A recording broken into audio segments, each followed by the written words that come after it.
I will call this meeting of the Cunningham Town Board to order for Monday, March 10th, 2025. Will the clerk please call the roll?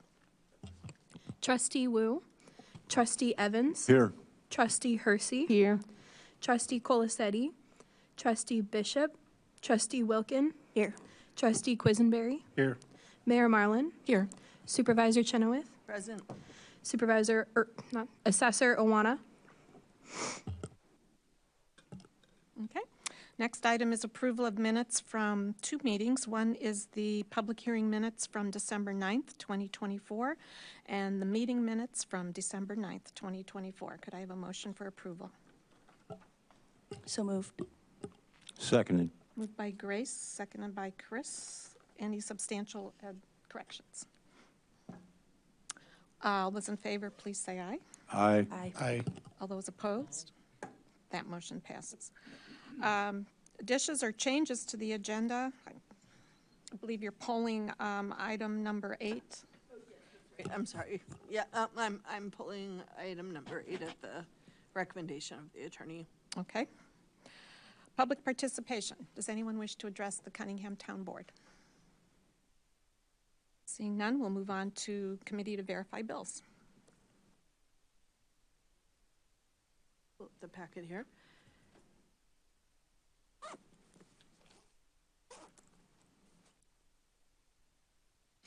Sorry, I was scrolling. For this March 10th meeting for the town bill report in the town fund, we had $60,000 and 62 cents, $60,062.31. In expenditures in the general assistance fund, we had $230,456.42. Total expenditures were $290,518.73. And I'm happy to answer any questions folks have about the bills before going on to the memo. Any questions for Danielle?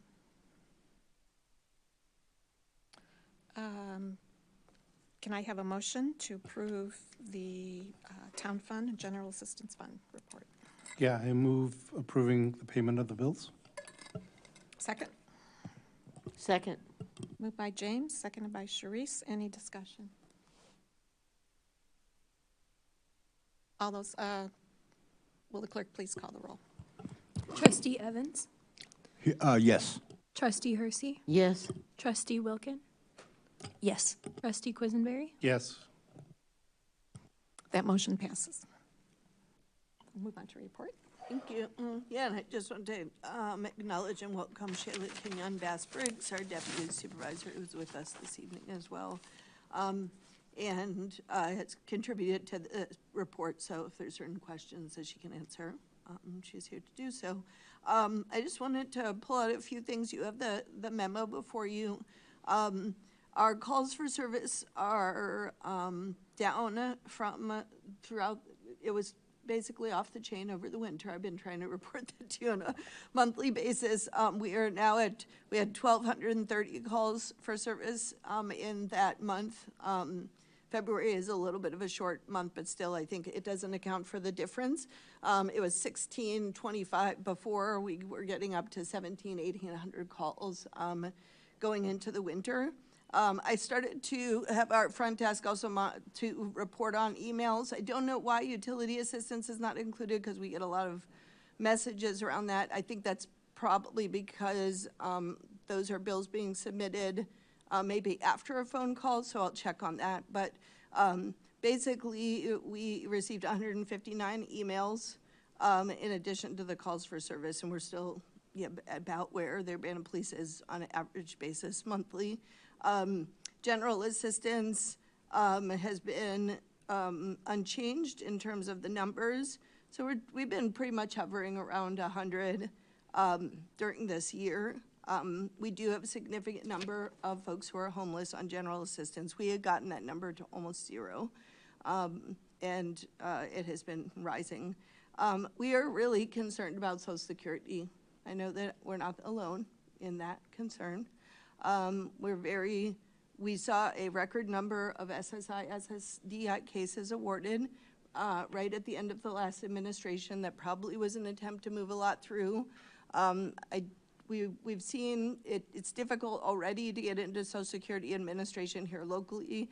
If I had to guess, they're going to close down local offices and everything will be online. I don't know if you've tried to use SSA.gov, but unless you have a robust financial track record, it's actually pretty impossible to get a login and account. People who don't have credit history, it's almost impossible for them to use the online. So we're concerned about that piece. We do have a second staff member being trained in the SOAR process, which is the process to help people access SSI.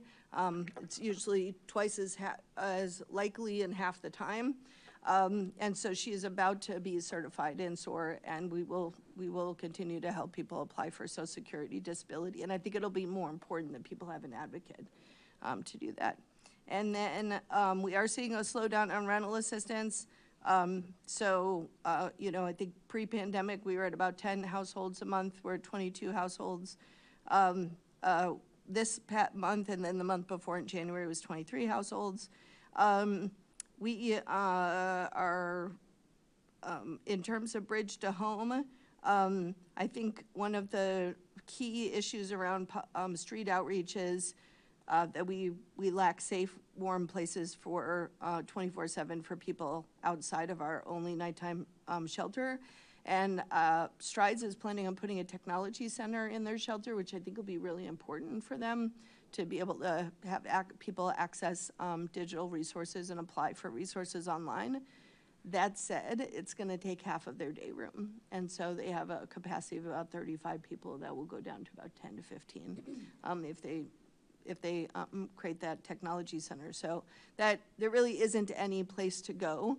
And so I am meeting with MTD, but I think long-term MTDs, there needs to be many different options.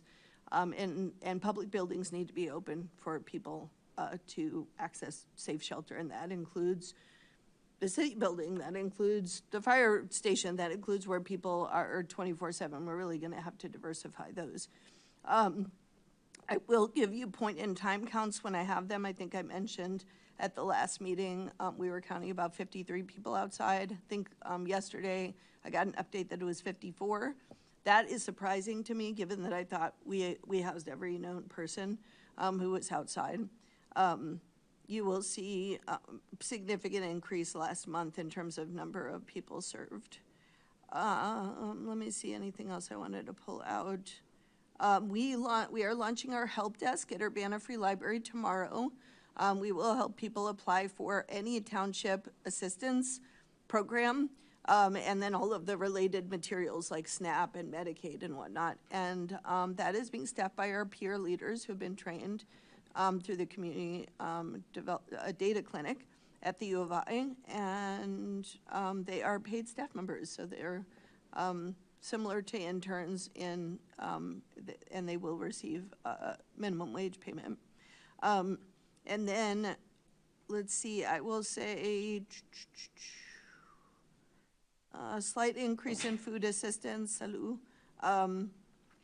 We had a winter retreat for Solidarity Gardens, and we had 30 people in attendance and did a lot of planning around this, and we presented to Urbana Rotary and requested that they help us for a second year with our free garden plot program, so we're hoping that that will come through.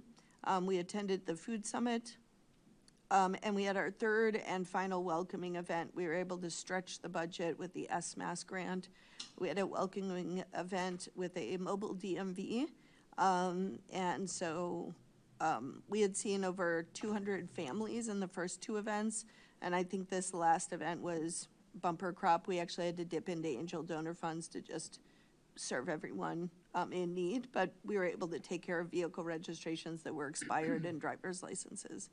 So you'll see that it was I think we had 4 different language translations. We are currently hiring. We have some staff development updates. Shayla Kenyon, I don't know if you wanted to speak to this since this was your piece, or if you'd like me to. Okay, for staff development, we're hiring an outreach and assistance case manager who's going to be helping with walk-ins and phone calls. We're promoting within, so that position's moving up, and we'll have the housing case manager. And then we have a part-time street outreach worker. Both of those are on Indeed.com if people are interested, and either are on our website or should be very shortly. And then Shayla Kenyon is leading our staff development and training, so we're going to have a staff development on tenant rights led by Esther Pat, and then one by Joe Minerick, who on implicit and racial bias. And Joe is from here, you may remember that name. He used to work in the community. And you can see all of our staff training and certifications by staff member on our website. We've organized it a little bit better, so you can see that piece. Happy to answer any. Oh, I'm sorry. The other big thing is that I ended up putting a second entire winter shelter report. This is kind of like closes out our winter shelters, so to speak. Not entirely. It closes out, I guess I would say, our Arctic blast emergency response. Both of our shelters, both Buddies and Pee-wees, go through March. And for the Buddies program, if people have a lease offer or are close to a lease offer, like they have a verbal offer from a landlord, we're going to have them stay in the program as late as the end of May while they work to move in. So that's exciting, but you can see basically an overview of our programs, how many people that we served, the partnerships that we had. I kind of went over that before. I do want to mention the city reached out about the residents at 2107 South Philo Road who were victims of a fire on February 3rd. They really lost nearly everything that they owed. We had some issues with contacts, and they were moved from one hotel to the other. There were some issues with that, and when we finally were able to kind of get contact and assess all the households, they really were probably in worse shape, I would say, than many of our street outreach participants. Food, transportation, coats, clothing. Some people have been wearing the same clothes for 2 weeks. So I want to go back to the tenant relocation ordinance and also look at partnership with the city and just think about how to minimize the time gap between it, and maybe how we could support the city in having some of the basics on hand right away. I think the understanding was that Red Cross would respond. In theory, that is supposed to happen, and that's understandable, but I don't think the Red Cross provides a lot of those services, and they certainly didn't in this case. So I put the point in time count, the 53 number of residents unfit for human habitation. I started to list some gaps in services and approach. It's pretty slim. You know, there's 6 items here that I think would be worth going deeper, and certainly as we do some of our strategic planning work, we'll look into that piece. I did review this with our winter shelter and street outreach committee of CSPH, and with CSPH as executive committee, and then Shayla Kenyon with the whole group this last week. So they have that information. I'm happy to answer any questions about the memo that you might have. I would just like to add a few more details to the report about the fire on Philo Road. I was copied on all the correspondence between the city and township, and yeah, there's some pieces we could improve, but people may not know that we do have a tenant relocation ordinance. It's been on the books for years now. So the fire that occurred at 2017 Philo was on February 3rd, and at the time there were 6 units occupied for a total of 7 occupants. So the building wasn't fully occupied, but since it was on the 3rd floor, there was fire, smoke, water damage throughout the property, and it is uninhabitable at this point. February 4th, the city did notify, so the tenants under our tenant relocation ordinance, city made arrangements for them all to be housed at the roadway in Urbana that day, and they were moved that day.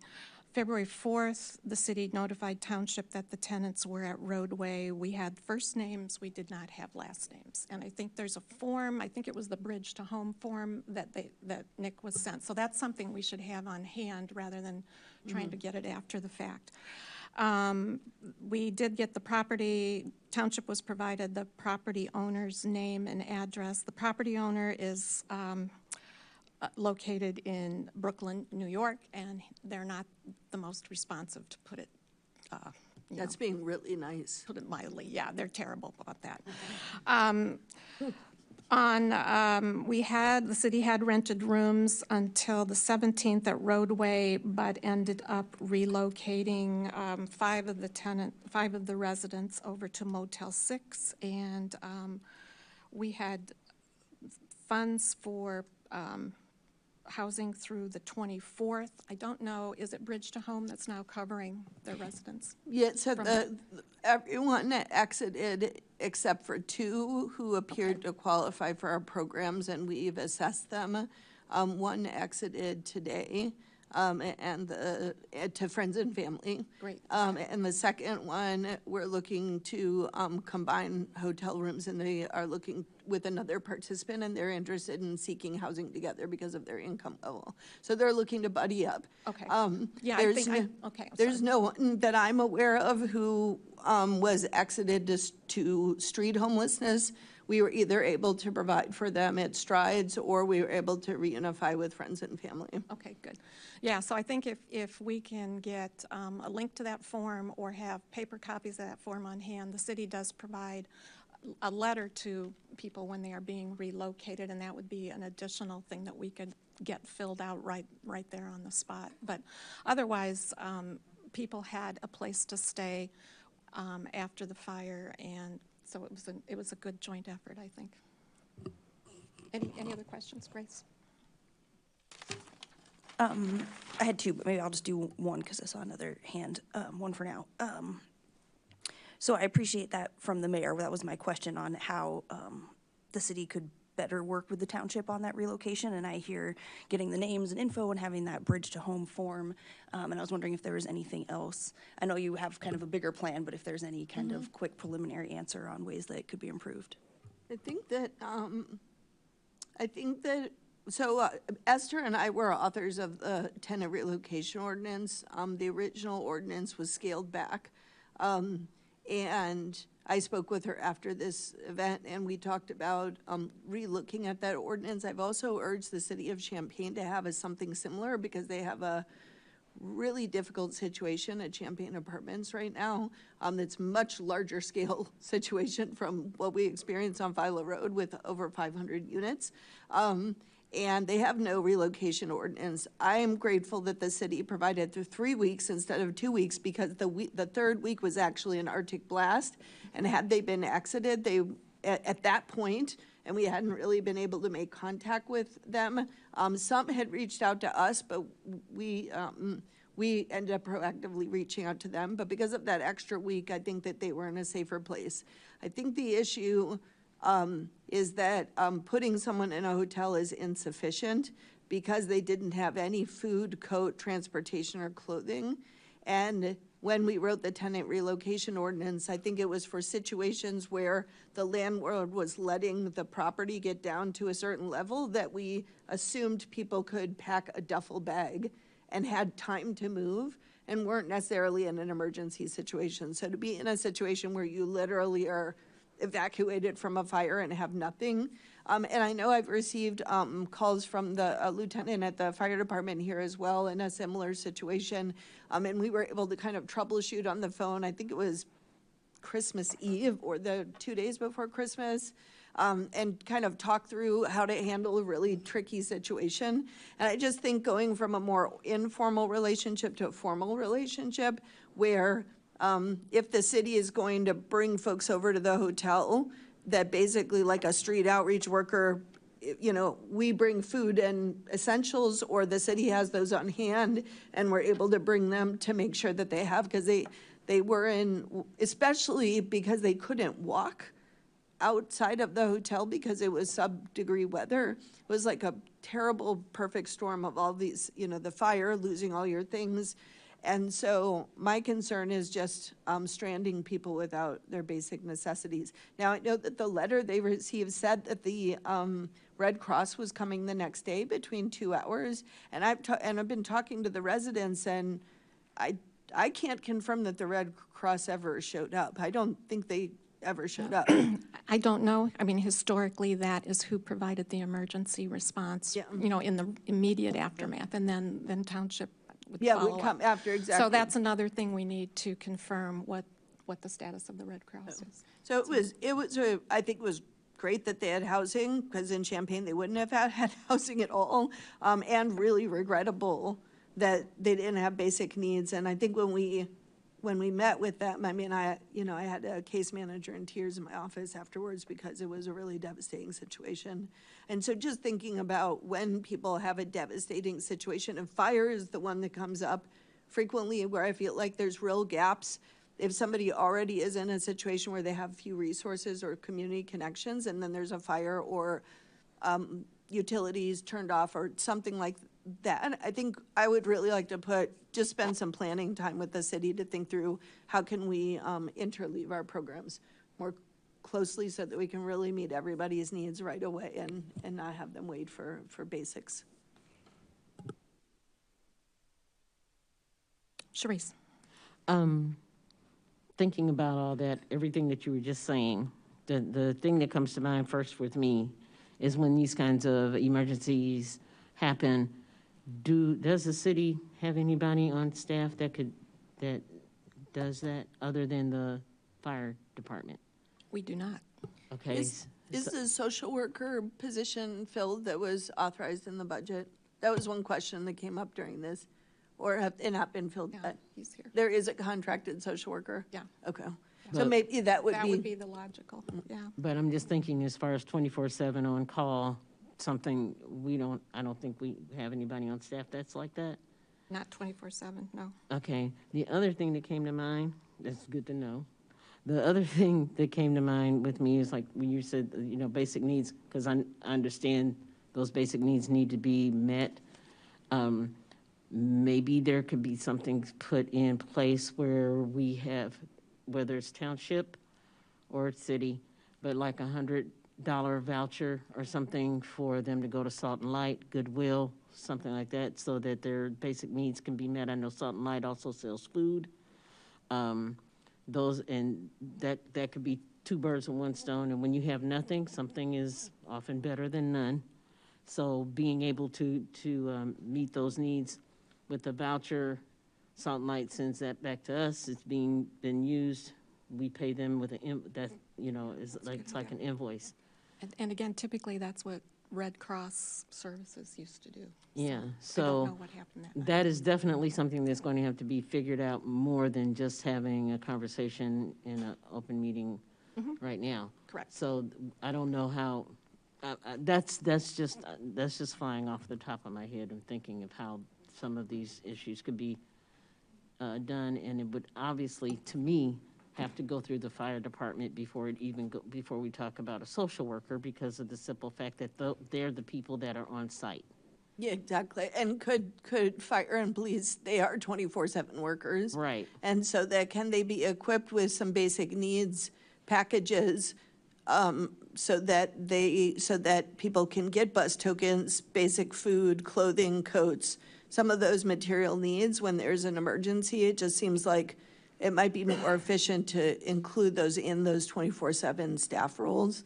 And then, it might be a day or two, we don't have overnight service at the township, but to speed up then that process where we're able to evaluate folks within just a matter of days rather than weeks. But I think it's a combination of both, and I welcome a conversation around that piece. Yeah.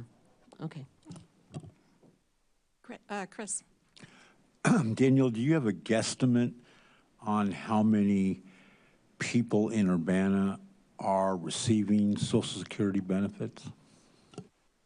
The American Community Survey can give you that information. I don't have the latest. The last time I looked, it was for Champaign County as a whole.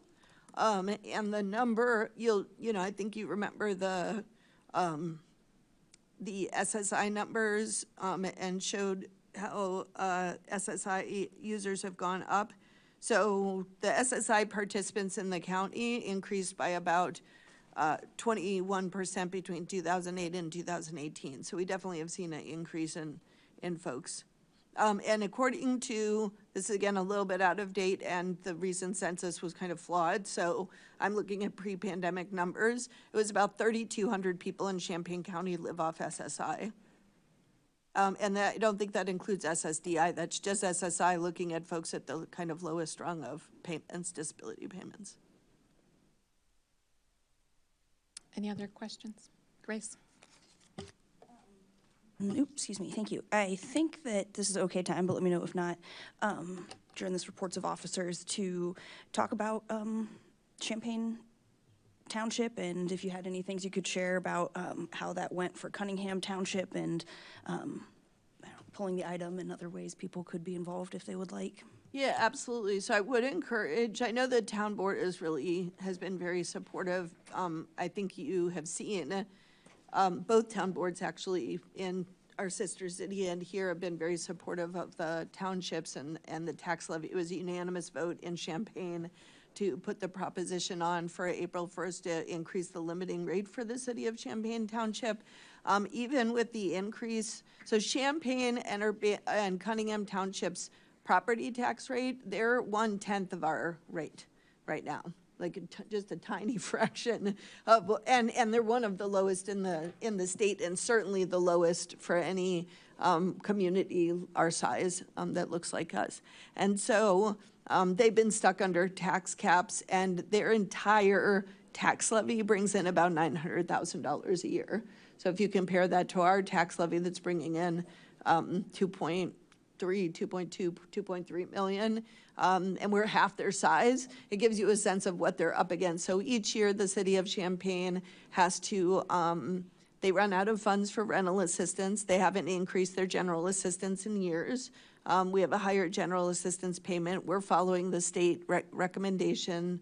They're not. And that means that people aren't having their basic needs met. And then Strides is funded.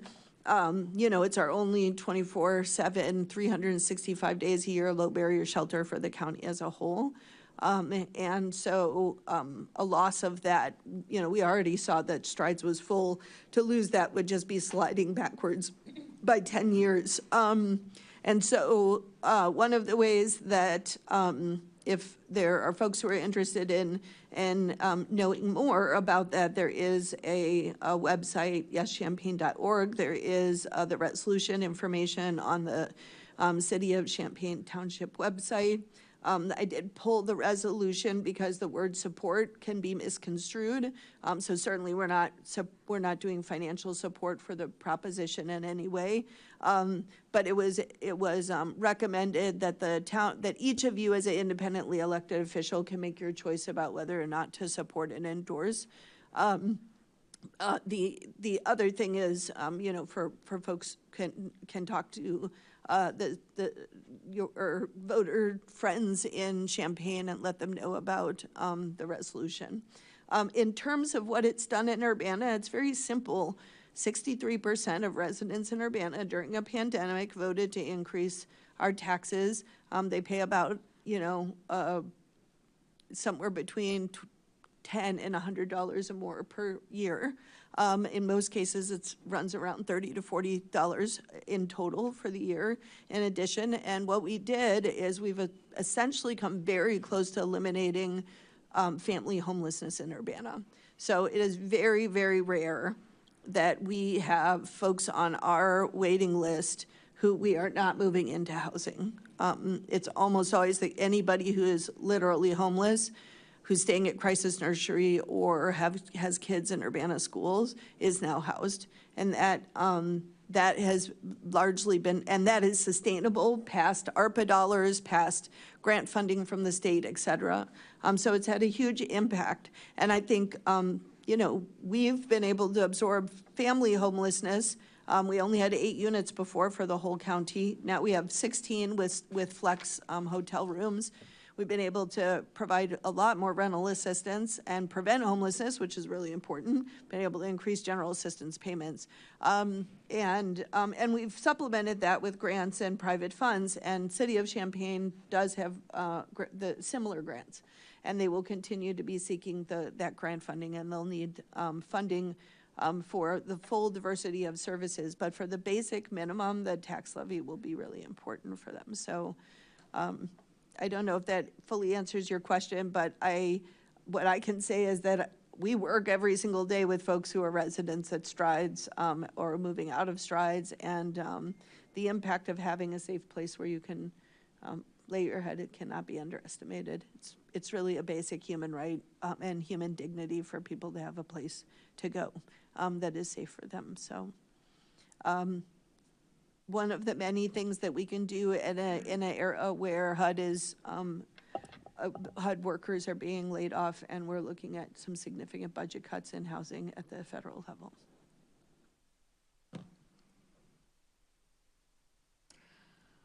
All right, we'll move on to unfinished business. Yep, none. None. New business is off the agenda, and we'll move on to adjournment. This meeting is adjourned.